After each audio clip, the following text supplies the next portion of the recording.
Mr. Speaker, as we know, the world has faced surging energy prices since Putin's illegal invasion of Ukraine. We've seen high inflation, very high inflation, across the Western world, and we've seen a cycle of increasing interest rates across Western economies as well, across many Western economies. But let me reassure the House that the fundamentals of the United Kingdom's economy remain resilient. Unemployment at 3.5% is the lowest it's been in my lifetime. And for the record, I was born in 1976. Economic growth last year, the calendar year 2021, was the highest of any G7 country, 7.5%.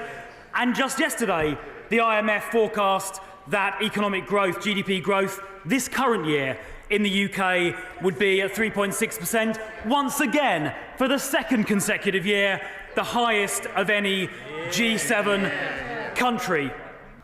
Families were genuinely fearful that they might face energy bills this winter of £3,000, £4,000, £5,000, £6,000 or even £7,000 per year. But that energy price guarantee will ensure the average household sees energy prices no higher than £2,500 on average, not for 6 months, like the Labour plan, but for 2 years. And we also introduced a growth plan to get our economy growing, to see wages sustainably rising, to see good jobs created, and to create a sustainable tax base to fund our public services. This government has a growth plan. The opposition has no plan. But, Mr. Speaker, we intend to do this in a way that is fiscally responsible, and that is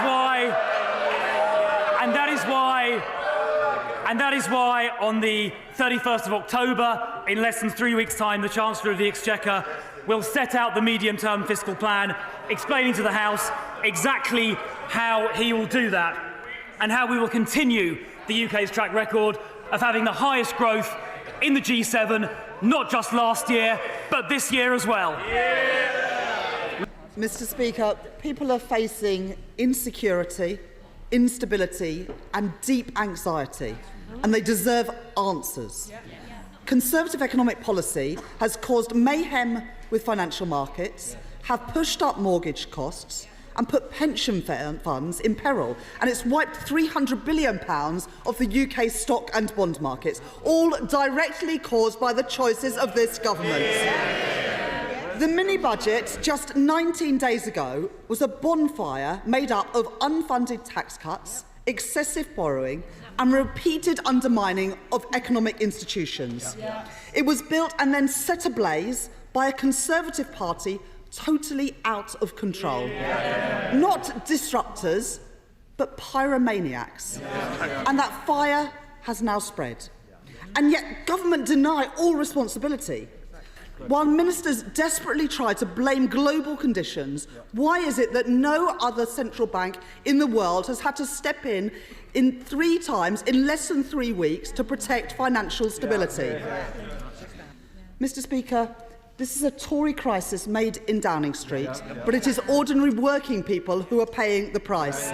And it can only be resolved when the Conservatives put aside their pride and reverse this catastrophic mini-budget, and they must do so now. Figures. She asked about the cost of living as well. We are very mindful of that.